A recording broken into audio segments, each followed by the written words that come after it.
A cabine de primeira classe da Vento do Sul Airlines ficou em silêncio absoluto, como se o próprio vento que inspirava o nome da companhia tivesse parado de soprar.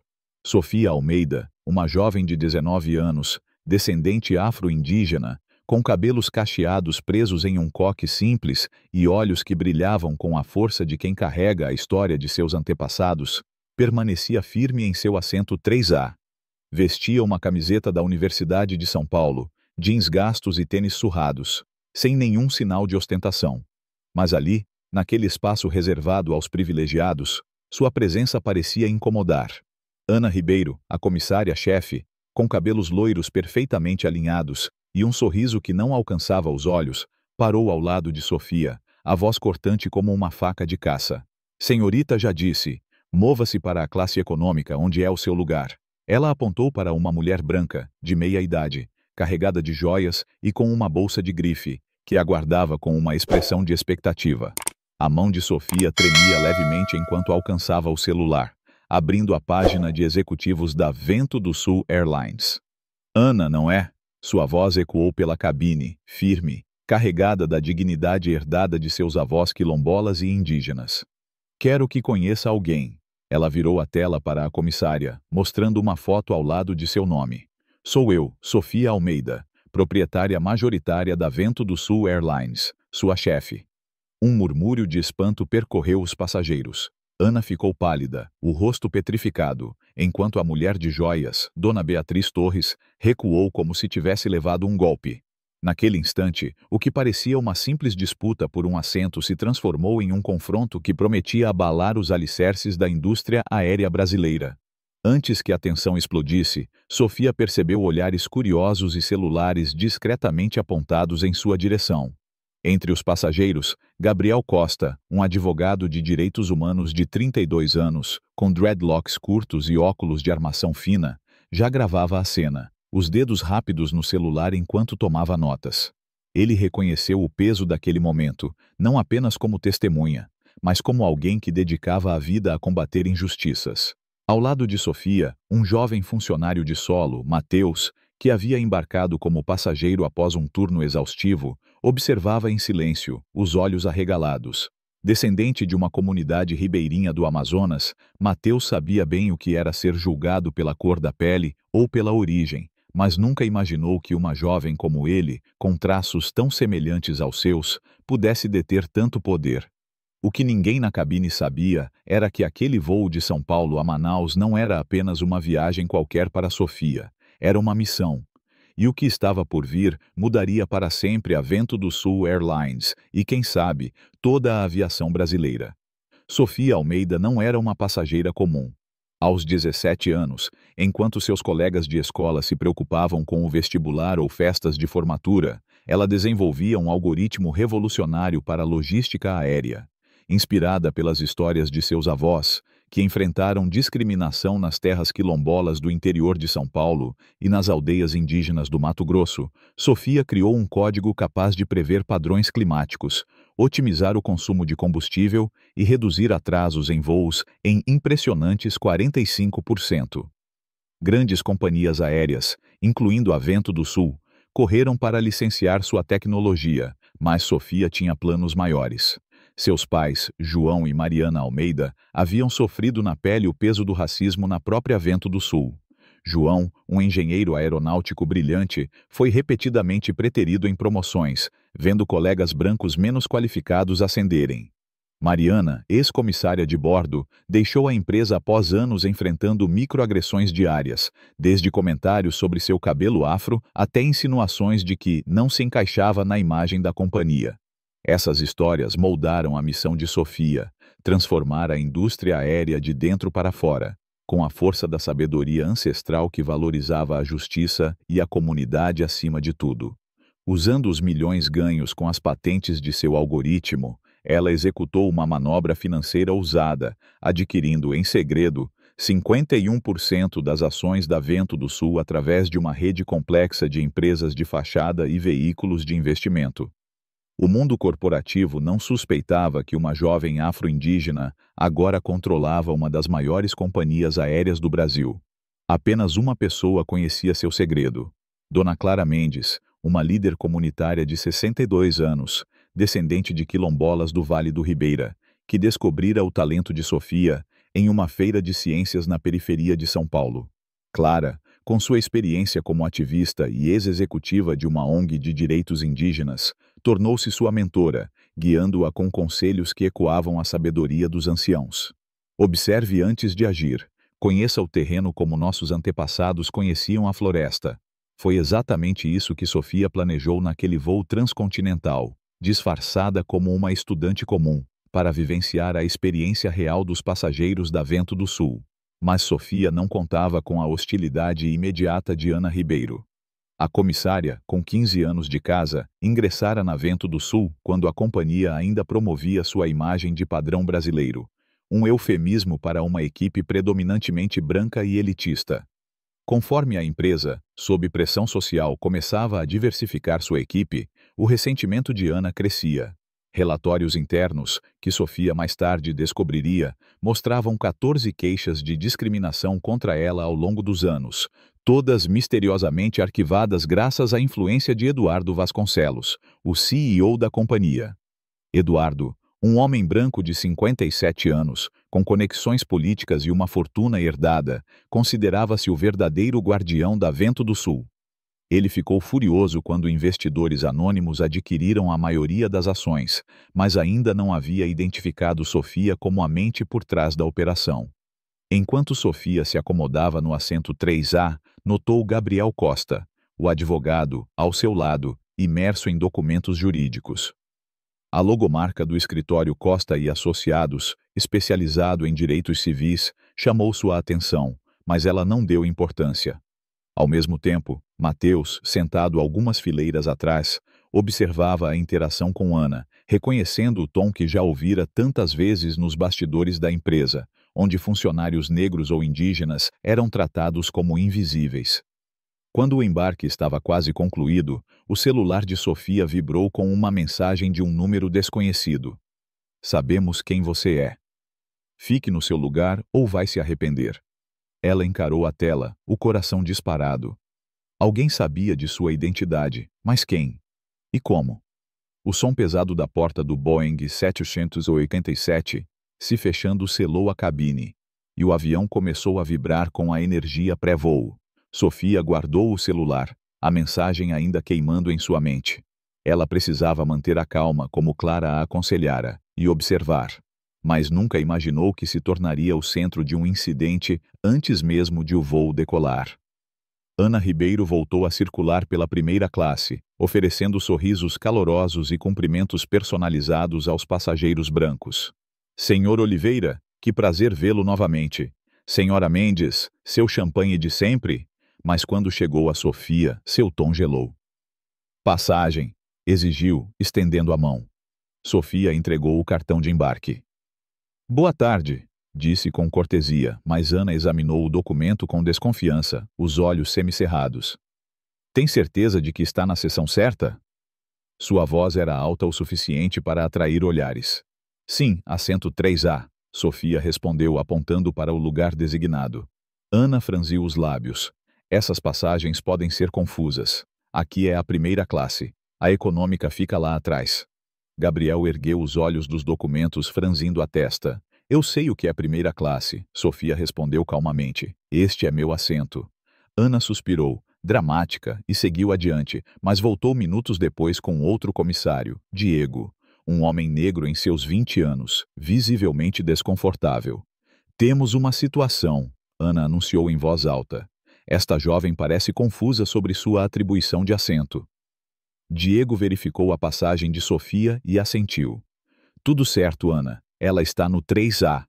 O rosto de Ana endureceu, mas ela se afastou sem dizer mais nada. Sofia respirou fundo, anotando mentalmente o comportamento discriminatório. O voo nem havia decolado, e ela já testemunhava o racismo que seus pais descreviam. Mas a situação escalou quando uma comoção na frente da cabine chamou sua atenção. Dona Beatriz Torres, a passageira de joias, falava animadamente com Ana. Herdeira de uma rede de hotéis de luxo, Beatriz era uma cliente VIP acostumada a tratamento especial. Hoje, ela queria o assento de Sofia. Preciso exatamente desse assento, Beatriz insistiu, apontando para Sofia. Assentos na janela ajudam com minha vertigem. Ana assentiu, solidária. Claro, dona Beatriz, vou resolver isso. As duas se aproximaram de Sofia, Ana agora armada com autoridade. Com licença, anunciou, a voz alta o suficiente para todos na cabine ouvirem. A senhora precisa se mudar. Dona Beatriz necessita deste assento por razões médicas. Sofia manteve a calma. Lamento saber do problema de Dona Beatriz, mas paguei por este assento específico. Ana endureceu o tom. Olhe, temos uma cliente valiosa com necessidades médicas. Há um assento perfeitamente bom na econômica. Gabriel interveio, sua voz firme. Se é só uma questão de assento na janela, há outros 3 vagos na primeira classe. Beatriz fez um gesto desdenhoso.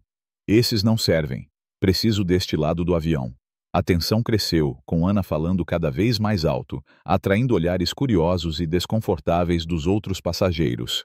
Mateus, na fileira de trás, apertava o braço do assento, reconhecendo o tom que já ouvira em colegas de trabalho, menosprezando funcionários como ele. Já pedi com educação. Ana sussurrou, a voz agora ameaçadora. Este não é o lugar para pessoas como você. Ou se muda voluntariamente, ou chamarei a segurança para removê-la deste voo. A cabine mergulhou em silêncio. Sofia sentiu dezenas de olhos sobre ela, julgando, esperando. Naquele momento, decidiu que a observação havia terminado. Era hora de agir, como seus antepassados que enfrentaram a opressão com coragem e estratégia. Ana, não é? Sua voz cortou o silêncio, ecoando com a força de um tambor cerimonial. Ela pegou o celular novamente. Quero que conheça alguém. Mostrando a tela com a página executiva da Vento do Sul, ela continuou. Sou Sofia Almeida, dona de 51% desta companhia aérea. Sua chefe. O choque foi imediato. Ana ficou sem cor, Beatriz recuou, e murmúrios de incredulidade percorreram a cabine. Gabriel, com um leve sorriso, continuou gravando, enquanto Diego parecia aliviado, mas nervoso. Mateus, com os olhos arregalados, sentiu um misto de orgulho e medo. Aquela jovem, com traços que lembravam sua própria família, estava desafiando o sistema que ele conhecia tão bem. Isso é impossível, Ana gaguejou. A acionista majoritária é... Eu, Sofia completou firme. Agora, gostaria que explicasse por que está tentando remover a dona da Vento do Sul de seu assento pago na primeira classe. A tensão na cabine era elétrica, como o ar antes de uma tempestade na Amazônia. Diego, visivelmente constrangido, tentou mediar. Senhorita Almeida, lamento qualquer mal-entendido, vou verificar com a equipe. Mas Ana, ainda atordoada, insistiu. Isso não faz sentido. Deve haver um erro. Sofia não cedeu. O erro foi seu, Ana, e vou garantir que seja o último do tipo nesta companhia. Os passageiros, agora abertamente curiosos, começaram a sussurrar. Gabriel guardou o celular, mas suas anotações já estavam sendo enviadas para sua equipe jurídica. Mateus, embora calado, decidiu naquele momento que ajudaria Sofia, mesmo sem saber como. Ele já havia visto funcionários como ele serem dispensados por questionarem ordens injustas, mas algo na coragem de Sofia o inspirava a acreditar que a mudança era possível. Quando o voo finalmente decolou, 40 minutos atrasado, a cabine vibrava com uma tensão mais densa que as nuvens lá fora. Ana foi imediatamente transferida para a classe econômica, seu rosto uma máscara de humilhação e raiva. Diego assumiu o serviço na primeira classe, movendo-se com energia nervosa. Ele se aproximou de Sofia com uma oferta de champanhe, a quarta que ela recusou educadamente. Senhorita Almeida, por favor, aceite nossas desculpas. Se precisar de algo. Sofia o interrompeu, gentil mas firme. Tratar todos os passageiros com respeito já seria suficiente. Ela abriu seu laptop, conectando-se a uma rede segura para enviar um e-mail a Clara Mendes. Incidente no voo 1923. Comissária tentou me remover da primeira classe para acomodar passageira branca alegando necessidade médica. Afirmação explícita de que pessoas como eu não pertencem aqui. Revelei minha identidade, documentando para revisão de políticas. Reunião necessária ao chegar. Enquanto digitava, Sofia notou um reflexo na tela. Beatriz Torres, agora sentada do outro lado do corredor, a observava enquanto cochichava com seu vizinho. Provavelmente está mentindo sobre ser dona da companhia. Sofia leu nos lábios de Beatriz. Essas pessoas sempre exageram. Gabriel, percebendo o comentário, inclinou-se para Sofia. Não deixe que te abalem. Já vi esse roteiro antes. Ele deslizou um cartão de visita para a bandeja dela. Gabriel Costa, Costa e Associados. Especializamos em casos de discriminação no transporte. O que aconteceu hoje não é um incidente isolado. Sofia estudou o cartão. O que te faz dizer isso? Recebo queixas sobre a Vento do Sul há anos, Gabriel respondeu, olhando ao redor da cabine. Nunca consegui evidências suficientes para uma ação coletiva, mas hoje foi revelador. Antes que Sofia pudesse responder, seu celular vibrou novamente. Outra mensagem do número desconhecido. Ser dona não te protege por muito tempo. Reunião do conselho em andamento. Aproveite sua posição temporária. Um frio percorreu sua espinha. Alguém no alto escalão sabia de sua identidade e estava agindo contra ela. Ela acessou rapidamente o portal executivo seguro da Vento do Sul e confirmou. Uma reunião de emergência do conselho havia sido convocada por Eduardo Vasconcelos, com o pretexto de crise de relações públicas e preocupações com liderança. Eles estavam se movendo contra ela enquanto ela estava literalmente no ar. Naquele momento, 35 mil pés abaixo em São Paulo, Eduardo Vasconcelos discursava para os membros do conselho reunidos às pressas. Senhores, senhoras, temos uma situação, começou, evitando mencionar a ausência da acionista majoritária. Um incidente infeliz exige ação imediata para proteger a reputação e o valor da companhia. O que Eduardo não sabia era que Gabriel, 6 fileiras atrás de Sofia, já havia enviado o vídeo do confronto para sua equipe. O clipe, carregado lentamente pelo Wi-Fi instável do avião, começava a ganhar tração nas redes sociais. Racismo na Vento começou a viralizar antes mesmo de o voo cruzar o centro-oeste brasileiro. Clara Mendes, monitorando a situação de Manaus, viu com alarme tanto a reunião não autorizada quanto o vídeo viral. Suas tentativas de contatar Eduardo foram ignoradas, e suas mensagens para Sofia não chegavam devido ao modo avião. Quando o voo 1923 finalmente pousou no Aeroporto Internacional de Manaus, o vídeo já tinha 2 milhões de visualizações. O valor das ações da Vento do Sul caiu 12%, e uma multidão de repórteres aguardava no terminal. Sofia sentiu a mudança imediata ao ligar o celular. Suspiros e murmúrios se espalharam pela cabine enquanto os passageiros viam as notificações. Senhorita Almeida, Diego se aproximou, o profissionalismo abalado. Há uma situação no terminal. A segurança do aeroporto pediu que permaneça a bordo até que possamos escoltá-la com segurança. Segurança? Sofia questionou. Não preciso de protocolo de VIPs. Diego insistiu. É o procedimento para situações com presença da mídia, senhora. Gabriel se inclinou sussurrando. Cuidado. Já vi segurança corporativa ser usada para isolar denunciantes. Eles nem sempre estão lá para proteger. Sofia assentiu, quase imperceptivelmente, enquanto 4 seguranças uniformizados entraram no avião. O líder, um homem de rosto sério com divisas de capitão, aproximou-se com cortesia ensaiada. Senhorita Almeida, vamos escoltá-la por uma saída privativa para evitar a situação com a mídia. Por favor, venha conosco. Enquanto coletava seus pertences, Sofia notou algo preocupante. Os seguranças usavam distintivos da Vento do Sul, não do aeroporto. Eles respondiam diretamente à segurança corporativa, que em última instância reportava a Eduardo Vasconcelos. A realização a atingiu como um raio. Ela não estava sendo protegida, estava sendo contida. Os passageiros observaram em silêncio enquanto Sofia era conduzida pela primeira classe rumo à saída frontal.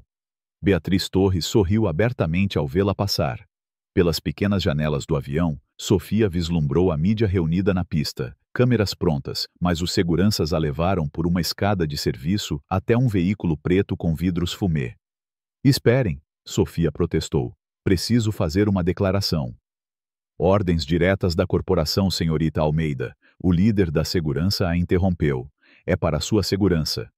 Enquanto a conduziam ao veículo, Sofia avistou Clara Mendes discutindo com funcionários do aeroporto à distância, tentando freneticamente alcançar o avião. Seus olhares se cruzaram brevemente, antes que a porta do carro se fechasse, isolando Sofia de sua única aliada. O veículo se afastou, não em direção ao terminal principal, mas para um prédio administrativo separado. O celular de Sofia vibrava com notificações, mas ao tentar ligar para Clara, descobriu que o sinal estava bloqueado. "Estamos levando você a uma sala segura", o capitão explicou, o tom neutro. A situação escalou além do esperado. Minutos depois, Sofia se viu em uma sala de conferências no prédio administrativo, a porta trancada por fora com um clique ominoso. Ela testou a maçaneta. Trancada. O que começara como um voo de observação se transformara em algo muito mais sinistro. Sofia Almeida, proprietária majoritária da Vento do Sul Airlines, era agora, efetivamente, uma prisioneira em sua própria companhia. A sala era ampla, com cadeiras de couro e uma mesa polida, mas a porta trancada a transformava em uma gaiola dourada. Pelas janelas, Sofia via o terminal ao longe, onde multidões e equipes de filmagem se aglomeravam, confirmando suas suspeitas. A história havia explodido. Seu celular, embora sem sinal para chamadas, ainda recebia dados intermitentemente. Notificações inundavam a tela. O vídeo viral agora tinha milhões de visualizações, com hashtags como "NER Sofia na primeira classe" e "Racismo na Vento", dominando as redes. As ações da companhia despencavam, e manchetes sugeriam um escândalo nacional. Enquanto tentava processar a situação, Sofia ouviu passos se afastando do outro lado da porta. Ela encostou o ouvido, captando fragmentos de conversa dos seguranças. Ordens do Vasconcelos: manter isolada até a reunião terminar. A realidade se consolidava. Não era apenas Ana ou um incidente isolado. Era uma operação orquestrada para neutralizá-la. Mas Sofia não era de desistir. Como seus antepassados, que navegavam rios traiçoeiros e resistiam à colonização, ela sabia que a luta exigia estratégia e paciência. Abriu seu laptop, conectando-se a uma rede administrativa obscura que descobrira durante sua pesquisa inicial sobre a companhia. Era hora de contra-atacar. Sofia Almeida estava sentada na sala de conferências trancada, o laptop aberto sobre a mesa polida, enquanto tentava acessar os servidores internos da Vento do Sul Airlines. A luz fria das lâmpadas fluorescentes refletia em seu rosto, marcado por uma mistura de determinação e preocupação. O celular, sem sinal para chamadas, vibrava com notificações de redes sociais. O vídeo do confronto na cabine de primeira classe, gravado por Gabriel Costa, agora tinha mais de 5 milhões de visualizações. Hashtags como "Dage Sofia na primeira classe" e "Racismo na Vento" dominavam o Twitter, e manchetes de portais de notícias chamavam o incidente de "escândalo que abala a aviação brasileira". Mas ali, isolada em um prédio administrativo do Aeroporto Internacional de Manaus, Sofia sentia o peso de uma armadilha se fechando. Os seguranças da Vento do Sul, que a haviam escoltado para aquela sala, não eram proteção, mas carcereiros. Suas vozes abafadas do outro lado da porta confirmavam o que ela já suspeitava. Eduardo Vasconcelos, o CEO da companhia, orquestrava uma jogada para neutralizá-la. "Mantenham-na aí até a reunião do conselho terminar", ouvira um deles dizer. Sofia sabia que precisava agir rápido, como seus antepassados quilombolas que escapavam de emboscadas com astúcia e coragem. Inspirada pela sabedoria de Dona Clara Mendes, sua mentora, que sempre dizia: "A floresta ensina, quem conhece os caminhos invisíveis sobrevive".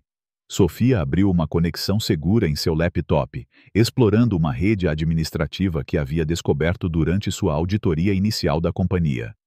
Seus dedos dançavam no teclado, movidos pela mesma precisão que criara o algoritmo que revolucionara a logística aérea. De repente, uma notificação piscou na tela, uma mensagem criptografada de Clara. "Reunião ilegal do Conselho convocada por Vasconcelos em São Paulo. Estão te destituindo. Estou indo para Manaus. Aguente firme." O coração de Sofia disparou. A conspiração era maior do que imaginava, mas a mensagem de Clara reacendeu sua esperança. Ela não estava sozinha.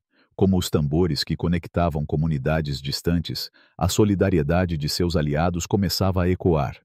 Enquanto isso, em Manaus, Clara Mendes, com seus 62 anos e a força de uma líder que enfrentara décadas de luta pelos direitos indígenas e quilombolas, tentava atravessar o caos do terminal.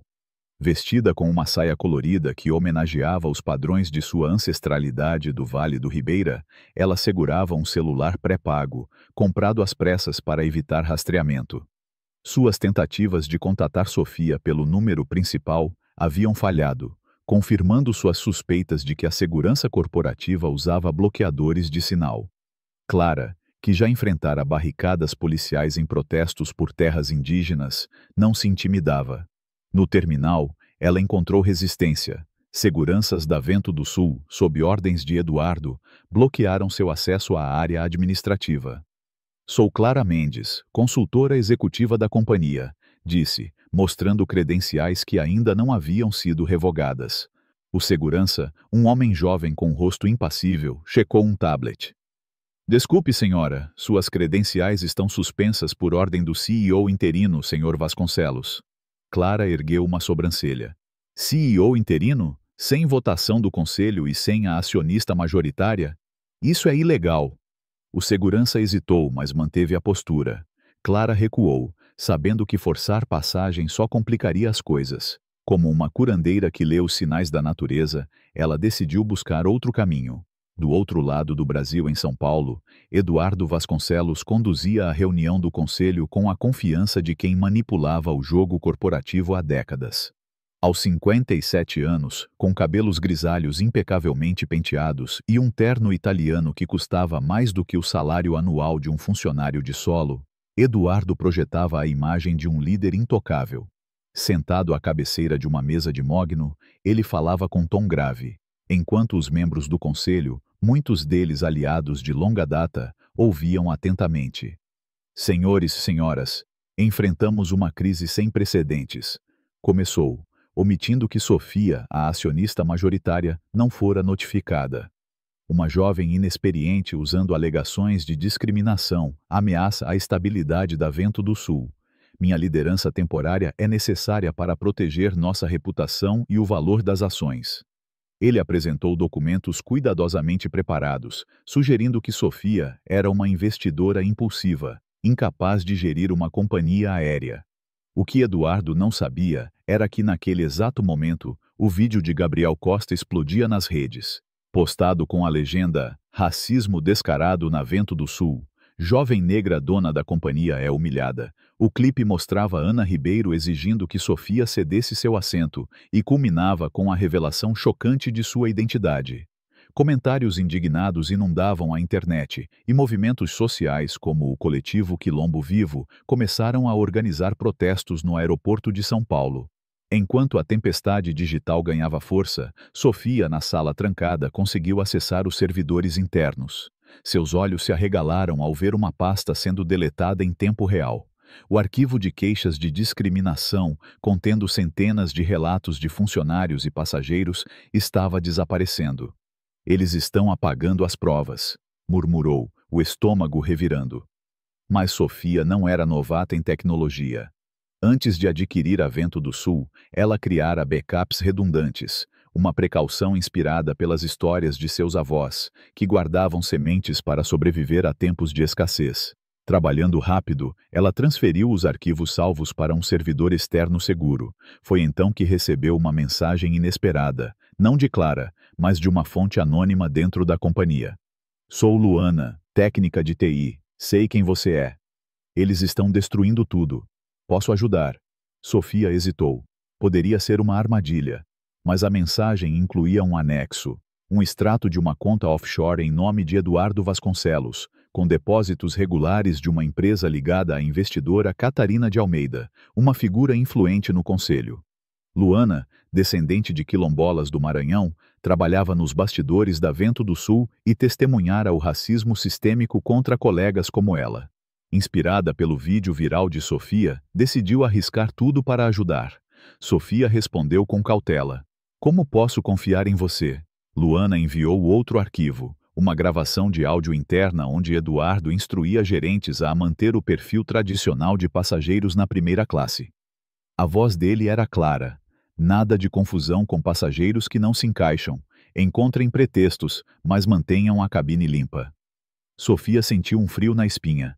Aquilo não era apenas discriminação isolada, era uma política deliberada. Ela salvou a gravação e respondeu: Luana, preciso de mais. Quem está por trás disso? Luana prometeu enviar dados adicionais, mas alertou: eles estão monitorando tudo. Cuidado. Enquanto Sofia processava as informações, um novo alarme soou em sua mente. Verificando os logs de acesso, ela descobriu que as queixas de discriminação estavam sendo apagadas usando as credenciais de Ana Ribeiro. Impossível, pensou. Ana estava no voo, depois transferida para a econômica. Como poderia estar acessando o sistema? A menos que outra pessoa usasse sua conta. Uma busca rápida revelou uma conexão chocante. Ana era prima de Eduardo Vasconcelos, um fato cuidadosamente ocultado nos registros da companhia.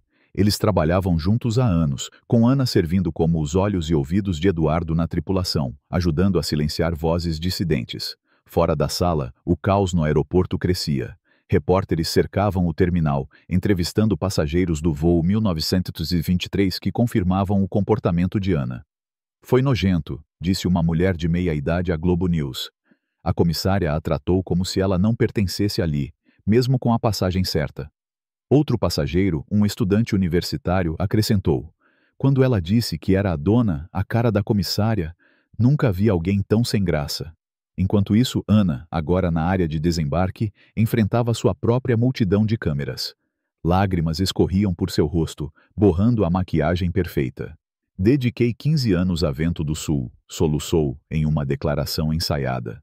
Um mal-entendido e minha carreira está sendo destruída pelas redes sociais. Tenho amigos negros, nunca discriminei ninguém. As câmeras capturaram cada palavra, mas nas redes os comentários eram implacáveis. Crocodilo chorando e racismo não é mal-entendido dominavam as respostas. Longe dali, Clara lutava para alcançar Sofia. Após ser barrada, ela contatou Gabriel Costa, cujo número encontrara em uma postagem viral. Senhor Costa, sou Clara Mendes, mentora de Sofia Almeida. Ela está em perigo. Pode ajudar? Gabriel, já em um táxi rumo ao seu escritório em Manaus, respondeu imediatamente. Estou com o vídeo e mobilizando minha equipe. Onde ela está? Clara informou sobre o prédio administrativo e Gabriel prometeu agir. Na sala trancada, Sofia ouviu um som de chaves. A porta se abriu, revelando 2 seguranças e uma mulher elegante, que ela reconheceu como a assistente de Catarina de Almeida, Isabel. Senhorita Almeida, Isabel disse com falsa cortesia. O senhor Vasconcelos organizou sua transferência para a sede corporativa em São Paulo para um debriefing completo. Um carro espera. Sofia se levantou, firme. Como acionista majoritária, exijo acesso imediato à minha equipe executiva e ao conselho. Isabel sorriu, sem se abalar. Isso não será possível agora. A situação exige cuidado, e o senhor Vasconcelos sente que... Vasconcelos não tem autoridade para me deter ou tomar decisões sem meu consentimento, Sofia interrompeu. Isso é obstrução corporativa ilegal. Os seguranças trocaram olhares desconfortáveis, mas Isabel insistiu. Por favor, não complique as coisas. Para o conforto de todos, organizamos... Meu conforto. Sofia elevou a voz.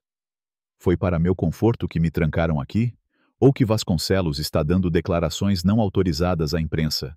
Ou que Ana Ribeiro está lá fora se vitimizando depois de tentar me tirar do meu assento pago? Os seguranças hesitaram, claramente despreparados para a resistência. Um rádio crepitou. Equipe Alfa, atenção! Autoridades de transporte federal entraram no terminal, solicitando acesso a todos os envolvidos no incidente do voo 1923. Presença da mídia triplicou. A atmosfera mudou instantaneamente. Os seguranças perceberam que estavam no centro de um escândalo nacional. Senhora, o líder disse a Isabel, acho que precisamos reavaliar. Antes que Isabel pudesse responder, o alarme de incêndio disparou, luzes de emergência piscando e sprinklers encharcando a sala. No caos, Sofia agarrou seus pertences e correu para a saída de emergência. O alarme não fora acidental. Luana, monitorando os sistemas de segurança do aeroporto, ativara o sistema remotamente, criando uma distração. Sofia irrompeu pela porta, o sol quente de Manaus batendo em seu rosto.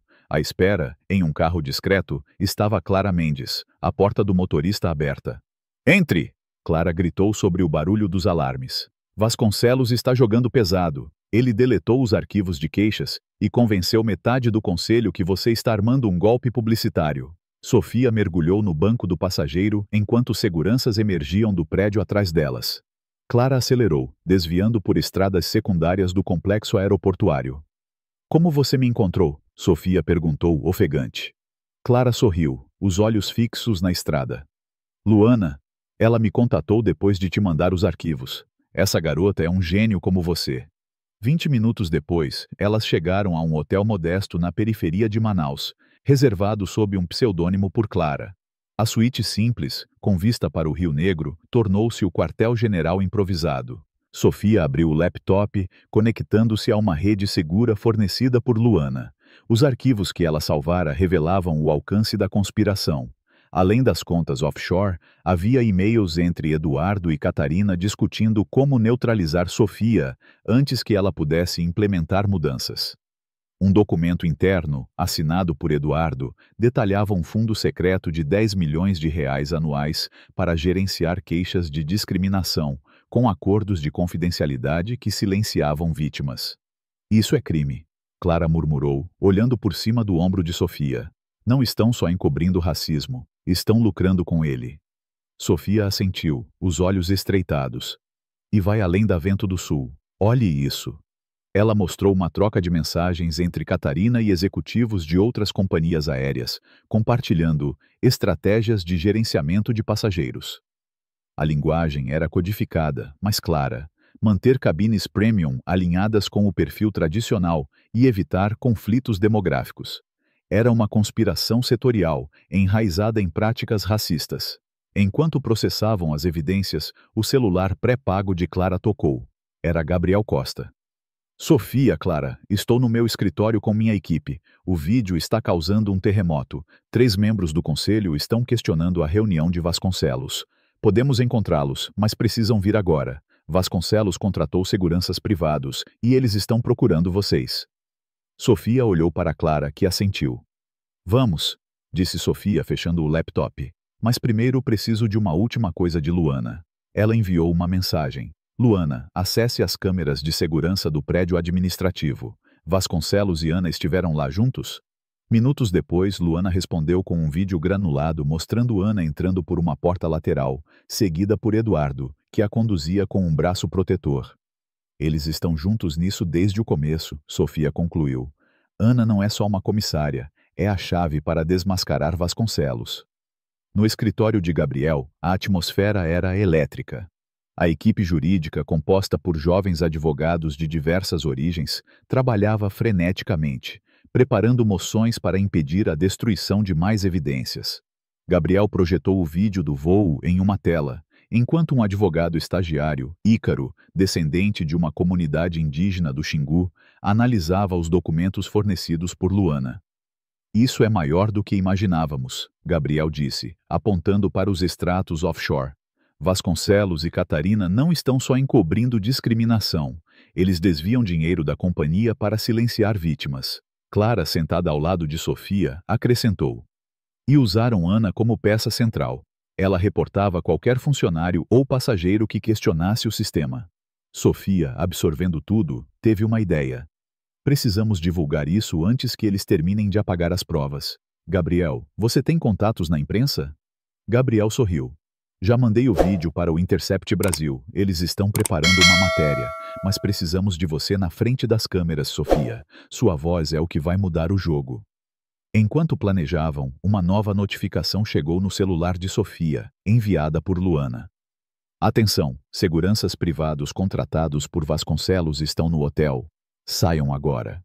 Sofia e Clara trocaram olhares. Luana de novo. Clara disse, já pegando as chaves do carro. Essa menina é nosso anjo da guarda. Eles saíram pela entrada de serviço do escritório, evitando as câmeras de segurança. No carro, Clara dirigiu pelas ruas estreitas de Manaus, enquanto Sofia checava as redes sociais. O vídeo agora tinha 10 milhões de visualizações e protestos começavam a se formar em aeroportos pelo Brasil. Mas a contraofensiva de Eduardo também ganhava força.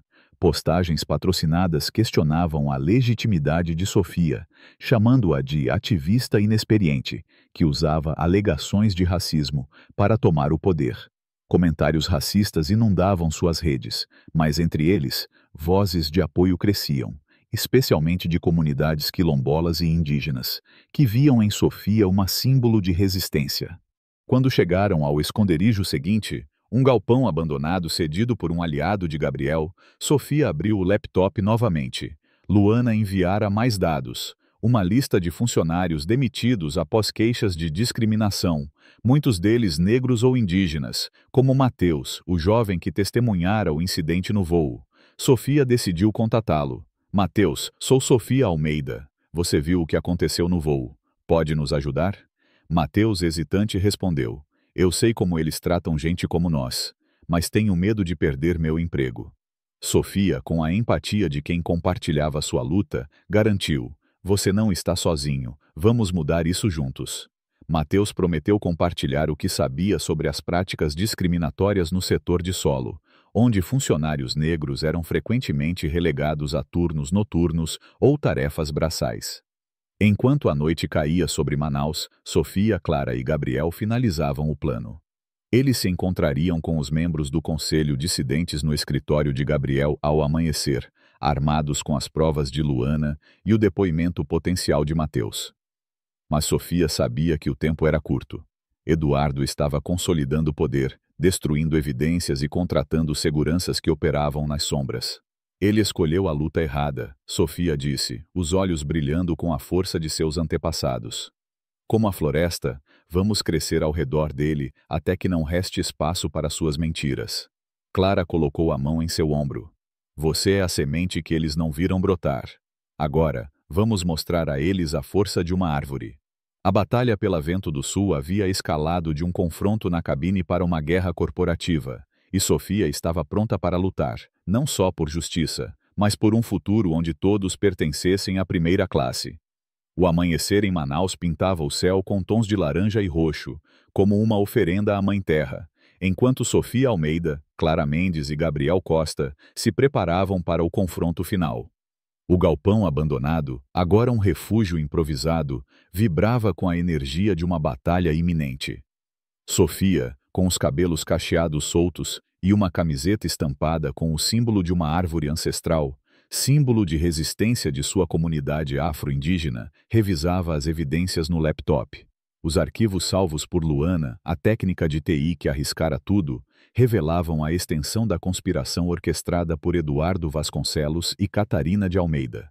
Contas offshore, e-mails incriminadores e uma rede de práticas racistas que não se limitava a Vento do Sul, mas se espalhava por outras companhias aéreas.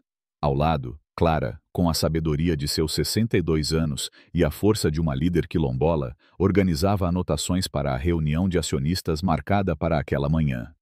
Gabriel, com seus dreadlocks curtos e óculos de armação fina, coordenava com sua equipe jurídica, enviando moções às autoridades para impedir que Eduardo destruísse mais provas. A sala, iluminada por uma única lâmpada pendente, parecia pequena diante da magnitude do que estava em jogo, mas Sofia sentia a presença de seus antepassados, como se os tambores da floresta a guiassem. Hoje não é só por mim, ela disse, os olhos brilhando. É por meus pais, por Mateus, por Luana, por todos que foram silenciados. Clara colocou a mão em seu ombro, ecoando a sabedoria ancestral. Você é a semente que brotou na terra dura. Agora mostre a eles a força de ação. O celular de Gabriel vibrou com uma mensagem de Ícaro, o jovem indígena. 3 conselheiros confirmaram presença. Eles estão abalados pelo vídeo. É nossa chance. Sofia assentiu. Era hora de enfrentar o conselho e reivindicar a Vento do Sul. A reunião de acionistas, realizada em uma sala de conferências no centro de Manaus, estava carregada de tensão. O espaço, com paredes de vidro e uma vista para o Rio Negro, parecia mais um palco de guerra corporativa do que um ambiente de negócios. Eduardo Vasconcelos, com seu terno impecável e ar de superioridade, ocupava a cabeceira da mesa, flanqueado por Catarina de Almeida, cuja expressão fria escondia o nervosismo. Os outros conselheiros, uma mistura de executivos grisalhos e investidores mais jovens, trocavam olhares inquietos. A notícia do escândalo, amplificada pelo vídeo viral de Gabriel, agora com 15 milhões de visualizações, abalara a confiança até mesmo dos aliados de Eduardo. Protestos do lado de fora, organizados por movimentos como o Coletivo Quilombo Vivo, ecoavam com gritos de "Justiça para Sofia" e "Fora racistas". Quando Sofia entrou na sala, acompanhada por Clara e Gabriel, o silêncio caiu como uma pedra. Ela usava um colar de sementes, presente de sua avó indígena, que parecia pulsar com energia ancestral. Eduardo tentou manter a compostura, mas sua voz traiu um tremor. "Senhorita Almeida, sua presença é inesperada. Esta é uma reunião para acionistas, não para ativistas." Sofia sorriu, sem se intimidar. "Como acionista majoritária com 51% da Vento do Sul, meu lugar é aqui, e vim para garantir que esta companhia pare de lucrar com racismo." Os conselheiros murmuraram, alguns surpresos, outros desconfortáveis. Catarina interveio, a voz cortante. "Isso é uma acusação grave, senhorita Almeida. Sem provas é apenas difamação." Sofia abriu seu portátil, conectando-o a um projetor. "Então, vamos às provas." A tela se iluminou com os documentos salvos por mostra. Primeiro, os extratos das contas offshore, mostrando depósitos de milhões de reais ligados a Eduardo e Catarina. Depois, pós-mails entre os dois, discutindo como neutralizar Sofia e manter o perfil tradicional nas cabinas premium. Um conselheiro, uma mulher de meia idade chamada Teresa, frunziu a testa. "O que significa perfil tradicional?" Sofia respondeu, a voz firme como o tronco de uma samaúma. "Significa excluir passageiros negros e indígenas da primeira indida, como fizeram comigo no voo 1923. Significa demitirem funcionários que denunciam discriminação. Significa silenciar vítimas com acordos de confidencialidade pagos por um fundo secreto de 10 milhões de reais." Ela exibiu o documento interno indocumentado por Eduardo, detalhando o fundo.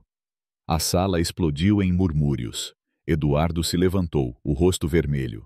"Isso é uma montagem. Essa garota está manipulando todos vocês para tomar o poder." Mas Sofia não terminara. Ela reproduziu a gravação fornecida por uma grupo, onde Eduardo instruía gerentes a manter a cabine limpa, de limpações que não se encaixam. A voz dele ecoou na sala, inconfundível. Catarina tentou interromper. "Isso está fora de contexto." Mas um conselheiro idoso, José Ferreira, um professor aposentado com raízes no interior do Amazonas, levantou a mão, pedindo silêncio. "Deixe-a terminar." Terminou. Foi então que uma nova figura entrou na sala, surpreendendo a todos. Ana Ribeiro, a descrição do voo 1923. Seu rosto estava pálido, os olhos vermelhos de lágrimas recentes. Ela segurava um celular, as mãos trêmulas. Eu não posso mais fazer parte disto", disse, a voz quebrada. Gabriel a guiara até ali, após horas de conversas difíceis. Ana, pressionada por uma culpa e por pressa do escandalá-lo, decidira virar testemunha. "Eduardo é meu primo", revelou, causando um choque na sala. "Ele me colocou na Vento do Sul para vigiar a Vento e a tripulação do passageiros." Ela exibiu uma gravação em seu celular, feita secretamente durante uma reunião com Eduardo semanas antes. "Se alguém questionar o sistema, encontre um pretexto. Saúde, segurança, qualquer coisa", dizia a voz de Eduardo. "Não podemos deixar que essas minorias." Os conselhos ficaram atônitos. José Ferreira, visivelmente indignado, virou-se para Eduardo. "Você tem algo a dizer, Vasconcelos?" Eduardo negou, fraguejando, incapaz de responder com. Sofia aproveitou o momento para apresentar sua visão. A Vento do Sul foi construída com o suor de pessoas como meus pais, que enfrentaram o racismo enquanto mantinham esta companhia no ar. Ela era uma companhia que refletisse o Brasil real, onde todos negros, indígenas, ribeirinhas, tenham lugar na primeira classe. Ela exibiu um plano de reestruturação, pós a pós, treinamentos pós-obrigatórios, antissociais de diversidade liderada por funcionários de base e um fundo para apoiar de racismo, financiado com os ativos confiscados de Eduardo e a racismo estrutural. José Ferreira, tocado pela fala de Sofia, foi o primeiro a apoiar por Você tem meu voto, senhorita Almeida. É hora de mudar. Outros conselhadores, pressionados pelo peso da José da prova e pela multidão do lado de fora, Eduardo foi destituído em uma votação unum ou mínimo um ou um. 1 hora depois, a Polícia Federal entrou na sala, ou a Eduardo conduziu ou a em uma mina de viola, ou viola criminoso de lavagem de dinheiro, ou criminoso, ou ensaio, prometeu a redenção, assaiu, ou sorriu, humilhou gol, ou o gol.